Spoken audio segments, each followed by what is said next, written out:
Hello students, this is Dr. Jayashree B dealing with the topic The Picture of Dorian Gray, Mangalore University, 5th semester, optional English. So in the previous slide you have studied characters. So by now you will be familiar how to analyze the major characters in the light of the story of the novel, to understand and interpret the actions of the characters, to trace the plot development, like that. Okay, now in this slides we will discuss some of the major themes and characters who represent them. First one, youth and ignorance. See, Dorian Gray in the beginning was quite youthful and innocent also. His youth is what mainly attracted Basil and Lord Henry towards him, but his innocence slowly gets eroded, mainly after his portrait was painted. Then Sybil Vane in the novel, she was innocent in the beginning, and in her innocence only she commits suicide, so to say. It is her innocence which draws Dorian to her. He says to Lord Henry, she is but a child, like that. He feels guilty after rejecting her and all, but maybe because of her being a child, she trusts him and doesn't even ask his name. She is innocent, then youthful, of course, 17 years old. That is why she was not able to enact the emotions in a detached manner. Once she finds true love, she is not able to dissociate her emotions.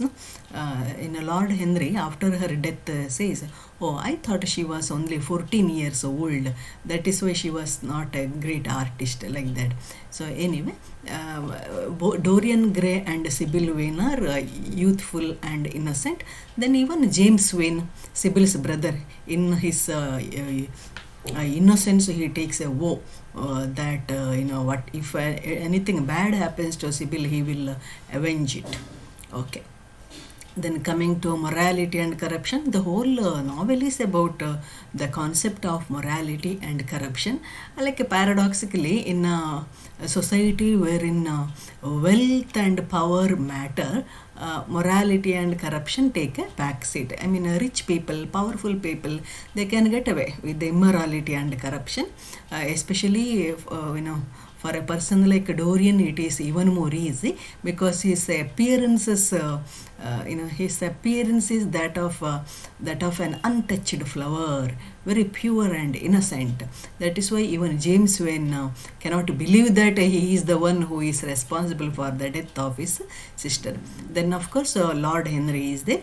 Lord Henry in the novel appears to be a corrupting influence regarding Dorian. Whether Lord Henry himself was corrupt is not mentioned as such. Like he seems to have been flirtatious, because he mentions women are like decorative pieces. Last whole 6 months I was in love, such comments he keeps making. But if you observe the novel very closely, Dorian seems to be the most corrupt person, right? Degradation from the soul, so to say.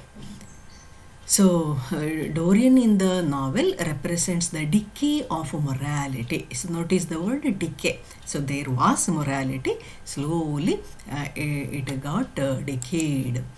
Then themes and characters who represent again society in general. So, though society is not a character as such, there are many references to the society in the novel. Victorian society. Now, Victorian society was considered quite virtuous. It had peace, stability, imperial expansion was there, wealth was there, mainly by colonization, had a facade of appearance and reality. So, Victorian respectability, beneath which there were sordid crimes. See, underneath this respectability, there were crimes, opium dens, prostitutions, poor people suffering, unhappy people migrating to countries like Australia, as James Wynne and Hippocrates like Dorian, Lord Henry even. So this is decadent people, who wasted their lives in the name of art. All these things were there. But again, it depends on one's personality to sift what is good and what is bad in the society, right? Now, the worshipper and the worshipped. The novel has many characters worshipping their idols. The moment of truth comes as a revelation to them. See, worshipper and the worshipped. See, there are many characters are either the worshipped or the worshipper. See, in the beginning, Dorian worships Lord Henry. He is so enamored.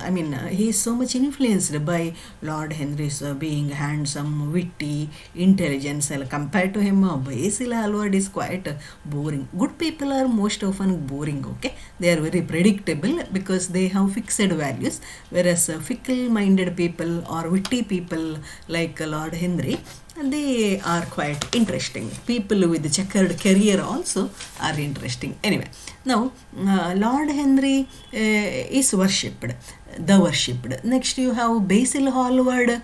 He worships Dorian because he says, no, when I saw Dorian, my perception of art itself changed. In his portrait, I have formed a new type of art and all. That is what. Then Sybil Vane worships Dorian and pays for her love, no? With her worship. She cannot find any meaning without Dorian. Dorian worships Lord Henry, of course, because he, that book, Yellow Book, he worships it like a holy Bible, and the book, very poisonous one, leads to his doom. Now, Dorian is worshipped by almost everyone in the novel, beginning with Sybil. Numerous young girls, boys, even at the fag end, he is worshipped by a young girl called Hetty. Yes, okay. Now, love and sexuality, another key theme of the novel. See, love. The concept of love is quite tedious and multi-layered, isn't it? See, Dorian and Basil. Basil loves Dorian. See, even while he was about to depart to Paris, he means good for Dorian because people were spreading rumors about Dorian, about his mysterious disappearances, about the crimes which he had committed, especially regarding his homosexuality. Then girls. He has tarnished the image of girls, women, whoever comes into his contact gets gossiped about. But his true love doesn't get reciprocated. Basil dies, dejected and cheated by Dorian. Dorian kills him. Yes. Next, Dorian and Alan Campbell. So this Alan Campbell and Dorian, they were friends in the beginning. The music was their common interest, but it appears Dorian had done some sordid crime. Wrong to Alan Campbell. That is why he doesn't agree to melt the body of Basil. Basil was killed by Dorian with a knife. Then he asks Alan Campbell to come and help him. Alan Campbell was a scientist. Finally, Dorian sort of blackmails him. He writes something on a chit and gives to Alan. Then Alan becomes blanched and finally agrees. So he melts the body of Basil by some chemical, nitric oxide or some chemical. There are undercurrents of enmity, hostility and past love between these two people. Next, Lord Henry and Victoria. So this Victoria was like a peacock. She used to dress up colorfully, used to talk in a silly, gregarious manner. But the marriage between Lord Henry and Victoria was not proper. Perhaps it is not possible also. Lord Henry with his witticisms and being unfaithful to marriage. possibly could not have been a good husband. But he does feel for Victoria when she leaves him. Then Dorian and Sybil. So theirs was a real love actually. But Dorian in his youth, he decides to marry Sybil.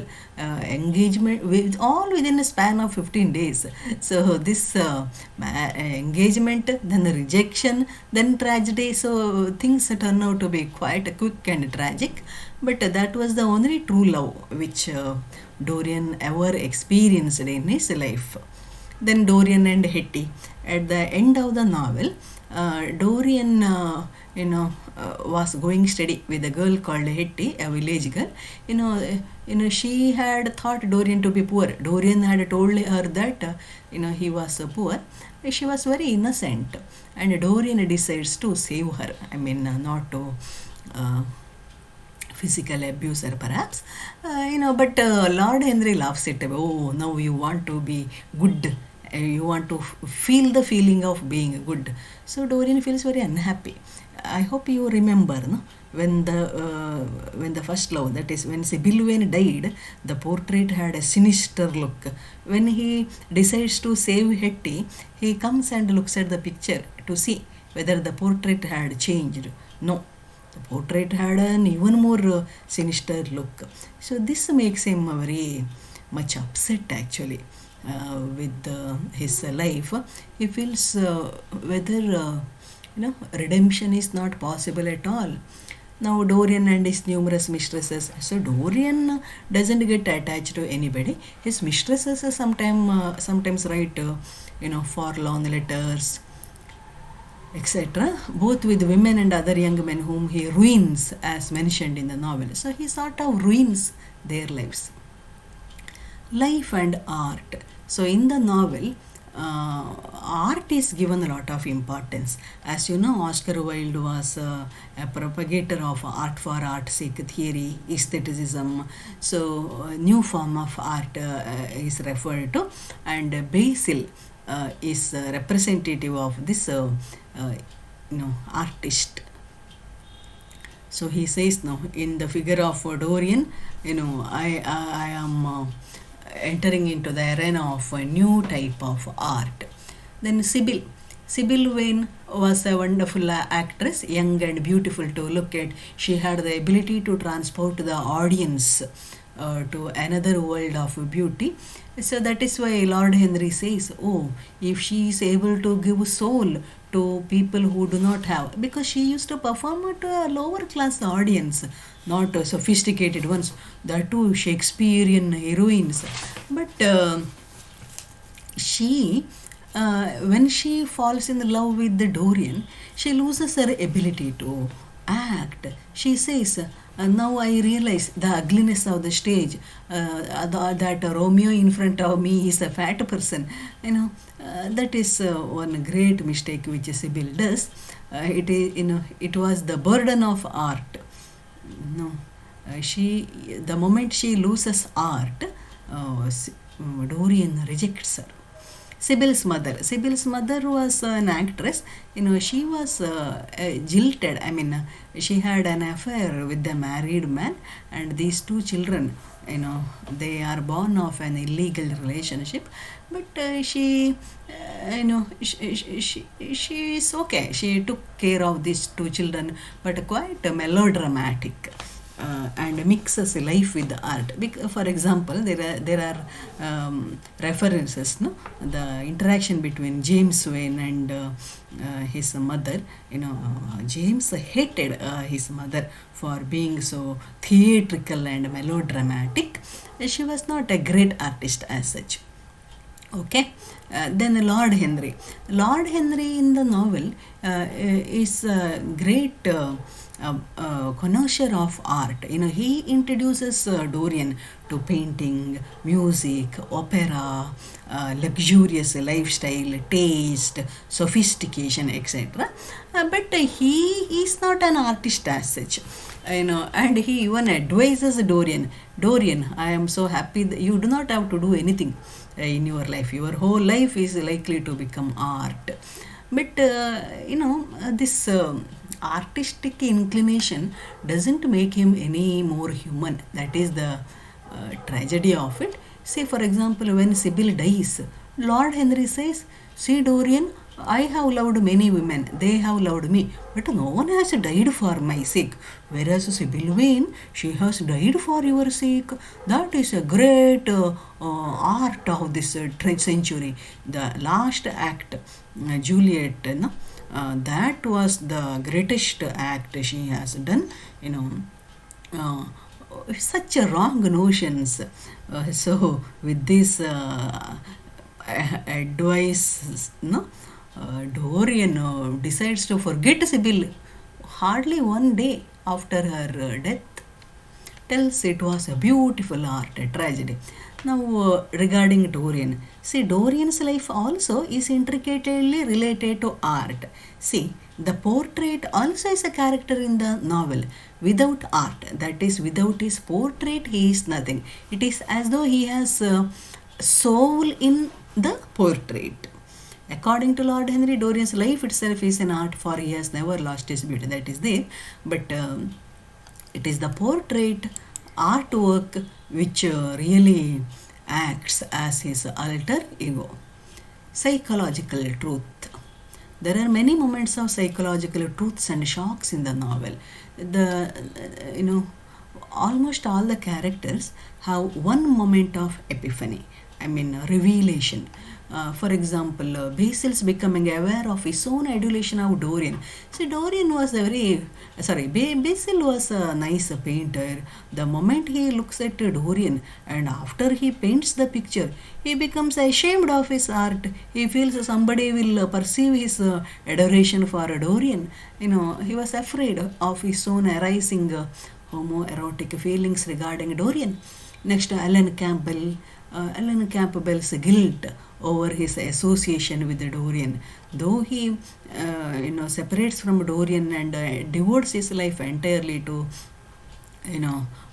science, his past relationship with Dorian shakes him and he commits suicide. We do not know what exactly transpired between these two people, but even he has a lot of psychological torture.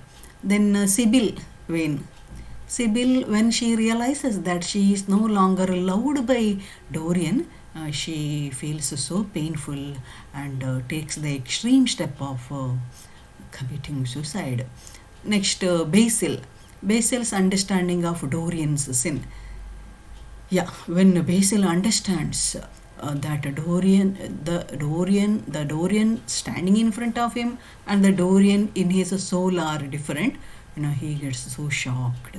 Of course, he tries to help Dorian, but by now it is too late. Then Dorian's attempt to make a new beginning. See, from time to time, Dorian had been trying to change, but he was not taking serious efforts, you can say. For example, when he first saw the lips curving in a sinister manner, he was wondering. Later he became very curious. Sometimes he would try to do a good act, but it will not have any effect. So it is only at the end that he really tries to make a new beginning, but his attempt fails. As you know, he stabs the picture, killing himself. Major dialogues. Basil to Dorian about Lord Henry. Yes, from the beginning, Basil was very clear, but he was not effective. Ineffective good angel. Basil to Dorian about Lord Henry. He has a very bad influence over all his friends, with the single exception of myself. Even though it was told in a jocular manner, it was truth, and Dorian should have listened to it. Then Lord Henry immediately to Dorian. There is no such thing as good influence, Mr. Grey. All influence is immoral from the scientific point of view. So the very fact that you are getting influenced itself is immoral. This is Lord Henry's witticisms. What you have to observe is Lord Henry, despite all his witticisms, he doesn't indulge into sordid actions the way Dorian does. So that is one positive aspect of Henry. Okay, one more. See, regarding homosexuality, Mr. Gray, you have passions that have made you afraid. So he has insight into characters. For example, even regarding Sibyl, when he says, you know, okay, if you want to marry, you marry her, because you do not want your wife to be an actress. No? Similarly, regarding Hetty also, he says, okay, if you leave her, will she be happy with the person whom she marries? She will forever compare her unsophisticated husband with you. Having associated with you, she knows what real love is. And later, don't you think she, maybe she is already floating in a pond, suicide. Lord Henry about women. My dear boy, no woman is a genius. So he is not respectful towards women, this Lord Henry.